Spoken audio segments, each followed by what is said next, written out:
Assalamualaikum. Hai, salam sejahtera. Okey, sahabat-sahabat, apa khabar? Okey, hari ni aku bukan nak reaction video. Aku cuba kongsi satu pengalaman aku di Bukit Daruk. Benda ni mistik dan benda ni agak pelik lah bagi aku sepanjang aku mendaki hiking ke Bukit Daruk. Aku taklah semahir mana ke Bukit Daruk, tapi aku boleh dikatakan satu minggu 2-3 kali aku naik sebelum PKP.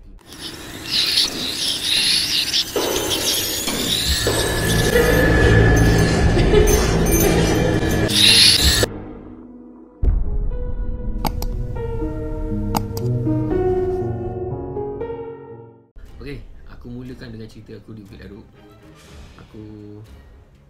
Aku pernah naik sampai ke puncak, sampai ke menara dan sampai ke Gunung Hijau di sebelah Bukit Daruk. Rumah rehat Gunung Hijau kat atas itu pun aku pernah naik. Okey, aku nak cerita kau satu dua perkara mistik yang aku pernah berlaku pada diri aku. Waktu dulu berat aku 82. Tubuh aku besar dan aku paksakan diri aku hiking sampai ke Watermelon. Dia punya jarak dia 3.6 kilometer. Tak silap aku lah, 3.6. Di Bukit Daruk ni banyak jalan shortcut dia. Daripada bawah shortcut, daripada mula masuk kaki Bukit Daruk dah ada shortcut tu ke Pondok 3, Pondok 2 dah ada shortcut. Daripada dekat mana nak shortcut pun banyak jalan shortcut di Bukit Daruk. So aku banyak shortcut sebab bagi aku, pendapat aku, shortcut ni lagi cepat keluar peluh. Bila kau shortcut, peluh dia bertambah banyak sikit. Ini pendapat aku lah. Satu hari aku hiking seorang-seorang. Aku hiking, waktu aku naik satu tempat tu, aku dah rasa satu meremang. Kau tahu meremang satu tempat tu.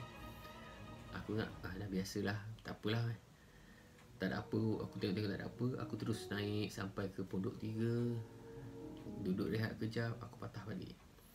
Bila aku patah balik tempat yang tadi aku turun, aku nampak seorang perempuan, bajunya warna hitam, seluar dia warna hitam. Dia macam pakaian silap kan tu, bertudung hitam dan berselempang. Bukan selempang tau, dia macam kain batik tapi dia buat macam selempang. Okay, tu membukuk tu. So aku tak ada yang, waktu tu aku tak fikir benda tu pelik. At least aku, ada orang kat depan. Aku berjalan sampai aku rasa 5 minit aku berjalan 5 minit ke depan. Aku toleh kat depan. Waktu aku berjalan, aku tunduk. Aku fikir dia orang. Aku tak ambil tahulah. Aku berjalan 5 minit. Lepas tu aku toleh ke depan. Waktu aku toleh, aku nampak dia jatuh. Bila dia jatuh, aku laju langkah aku, pergilah tengok. Waktu aku pergi cari dia, tak ada. Hilang. Aku terus, Makcik, aku panggil lah, Makcik, hilang, tak ada. So aku cuba cari. Waktu aku cari, ada uncle ni tu, seorang diri juga. Dia tanya aku, cari apa? Aku cakap kat dia. Tadi aku nampak seorang perempuan ni, makcik ni, berpakaian macam ni, tergelincir, jatuh. Aku cuba cari, dah tak ada. Dia cari, dia sama-sama aku cari. Benda tu tak ada. Lepas tu dia beritahu, kesan-kesan orang jatuh pun tak ada kat sini. Pokok-pokok yang kecil-kecil pun tak ada pun nampak macam kesan jatuh. Dalam hati aku, apa yang aku nampak tadi? Betul tak betul? Aku pun dah lain macam. Tak apa, dia hati, jom kita jalan-jalan sama. Aku Aku jalan-jalan sama dia. Waktu petang tau, dalam pukul 6.30 macam tu lah. Aku jalan-jalan dengan dia sampai ke bawah. Aku jumpa security kat bawah. Aku pun tu, bang, waktu abang jaga kat sini, abang ada nampak tak seorang perempuan pakai yang macam ni naik? Dia kata tak ada pula nampak. Tak perasan juga, tapi kalau ada pun rasa tak ada, kata. Dia cakap kenapa? Aku ceritalah kat dia ni.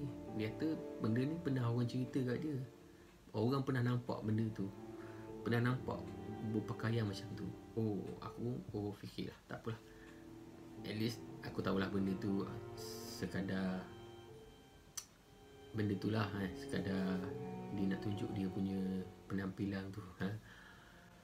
Okey, tu yang pertama. Yang kedua, aku satu hari aku nekat untuk sampai ke atas seorang diri. Selalunya aku naik bersama kawan-kawan sampai ke atas. Aku naik sampai ke dia punya station dia kat atas tu, tempat orang bergambar. Aku duduk kat atas tu. Aku dipelawa oleh seorang lelaki yang aku tak kenal. Mula-mulanya aku tak kenal dia. Ajak aku naik ke satu tempat bernama Seri Kayangan. Seri Kayangan ni adalah tempat istana hinggap bagi Sultan Perak waktu ketika dulu. Dan tempat tu sebelum istana Perak ambil buat tempat istana hinggap dia, waktu tu tempat tu adalah kepunyaan British. Di Bukit Larut ni dulu dia orang tanam teh dan bunga tuik, apa semua kat situ lah. Bila dah British dah balik ke tempat dia dan pihak istana ambil, benda tu terbiar lama tempat tu. Ini cerita daripada orang-orang tua dulu cerita aku lah. Kalau information aku salah, tolong komen balik. Okay, tolong info kat aku balik. Ini yang apa yang aku dapat. So aku tanya tu tempat apa, tempat ini dia cerita kat aku. Aku terfikir, tempat ni tempat bersejarah. Aku nak tahulah tempat dia. Aku baru bergerak dengan dia berdua. Dia bagi sebelum aku bergerak dengan dia tu, ada orang cerita tempat tu ada harimau, ada itu, ada ini, ada itu. So tak apa, aku gerak dengan dia berdua. Aku pergi. Sebelum sampai ke Seri Kayangan tu, ada satu tempat rumah, chalet apa semua dia cerita. Aku tak fokus mana tempat tu, sebab aku tertarik dengan Seri Kayangan tu, tempat sejarah. So aku terus sampai satu tahap. Seri Kayangan tu dia ada pagar pintu tu yang lama punya. So sebelum masuk tu, abang tu cakap, bacalah apa-apa yang patut sebelum kita melangkah masuk ke kawasan ni. Bacalah apa-apa yang patut, 3 ku, ayat 1000 dinar ke apa. Baca. Aku masuk ke tempat tu. Tiba-tiba dia suruh berhenti dekat dengan rumah tu. Seri Kayangan tu punya istana tu, dekat dengan tu dia suruh berhenti. Aku terdengar suara orang borak sama dia. Aku tanya member aku, dengar tak? Dia terdengar. Aku cakap dia, mungkin sebelum kita sampai ni ada orang yang sampai. Kita mungkin jom kita tengok. Pergi tengok ke tingkat, tak ada apa-apa. Mana orang? Aku buka pintu masuk. Tak ada. So suara tu datang dari mana? Kau bayangkan aku punya meremang. So aku ambil gambar, ambil video cepat-cepat kat situ. Balik turun lah. Turun kat situ. Waktu aku turun tu, aku rasa macam ada something yang memati. Aku ingat aku yang rasa, tapi member aku pun rasa, member yang bawa aku pun rasa benda yang sama. Ada something yang memati. Jom kita balik. Sampai ke bawah baru kami bercerita benda ni. Bagi aku, siapa yang nak cuba pergi ke Seri Kayangan boleh. Pastikan korang pergi ramai dan tidak berseorangan atau berdua. Bahaya tempat tu, berisiko. Kalau jadi apa-apa payah. Seeloknya kau maklum pada security kat bawah dulu. Nak sampai ke situ ke apa, jadi apa-apa mudah pertolongan daripada orang yang tahu yang kau pergi ke situ. Itu pengalaman aku yang kedua di Bukit Larut. Okey. Ini pengalaman aku di Bukit Laruk juga. Aku pernah sesak di Bukit Laruk seorang-seorang. Waktu tu dalam pukul 4 petang aku naik bersorangan. Dan waktu aku naik tu orang tak berapa ramai. Di Bukit Laruk ni dia famous dengan angka-angka Cina, berbangsa Cina yang naik. Ramai yang situ, majoriti berbangsa Cina yang naik. Waktu tu aku naik tu tak berapa ramai orang. Mungkin benda orang tak naik mungkin baru selepas hujan orang tak naik. So aku naik. Waktu aku naik sampai ke pondok 1, di antara pondok 1 ke pondok 2 ada satu shortcut kat situ yang agak pacak macam tu. Aku pun naik. Selalunya aku kat situ tak ambil masa yang lama tau. Dalam 7 minit, 10 minit dah sampai kat atas. Hari tu aku ambil masa dalam setengah jam kat situ. Apa yang berlaku pada aku punya pemikiran aku jadi blank. Aku naik, aku pegang kat pokok tu, tiba-tiba aku rasa aku nak ke mana ni? Ke depan ke belakang? Dia datang main. Pemikiran aku jadi macam tu, jadi beku.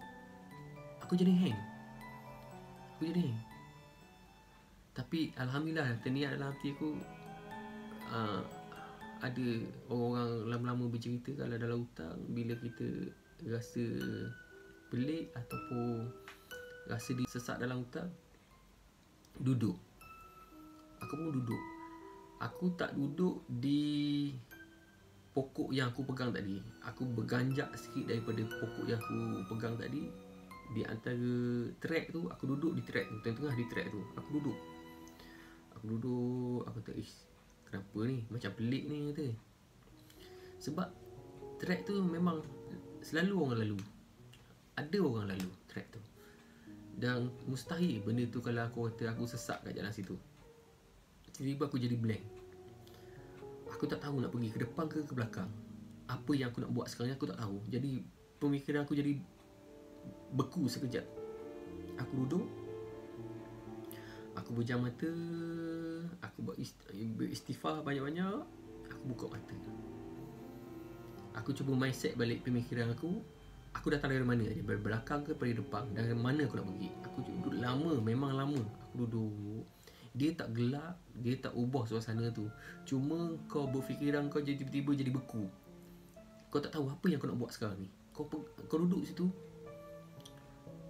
Kau cuba fikir. Apa ni? Benda apa kau nak buat ni? Jadi macam tu. Selama aku duduk, lama-lama dia terbuka. Mari reverse balik pemikiran kau. Aku daripada bawah tadi sampai ke sini nak pergi ke situ. Baru dia datang benda tu. Bila datang benda tu, aku baru teruskan perjalanan. Terus perjalanan sampai ke pondok 2, sampai ke pondok 3. Aku duduk kat pondok 3. Aku kata ni aku tak boleh lalu kat situ. Aku mesti kena ada kawan-kawan. Aku tunggulah angka-angka kat situ. Anti turun ikut jalan mana? Shortcut ke jalan tar ni? Dia kata jalan tar. Okey, aku ikut dia. Ikut. Alhamdulillah lah, sampai ke bawah tak ada apa-apa berlaku. Itulah pengalaman aku sikit di Bukit Laruk. At least kat Bukit Laruk ni korang boleh shortcut. Bagi pendapat aku, kau boleh shortcut. Tapi shortcut tu adalah kawan-kawan yang pernah lalu tempat tu satu. Yang kalau yang tak pernah naik Bukit Laruk, bawalah kawan-kawan untuk kau kenal tempat tu macam mana. Bila kau dah kenal tempat tu, kau nak datang seorang-seorang, kau boleh join angka-angka yang naik yang turun kat situ, boleh. Tapi kalau seorang-seorang, tak payah bagi aku. Dia dalam hutan ni macam-macam ada. At least jangan panik. Dalam hati kita ingatlah Allah. Okay? Sampai di sini saja pengalaman yang aku cuba kongsikan di Bukit Laruk.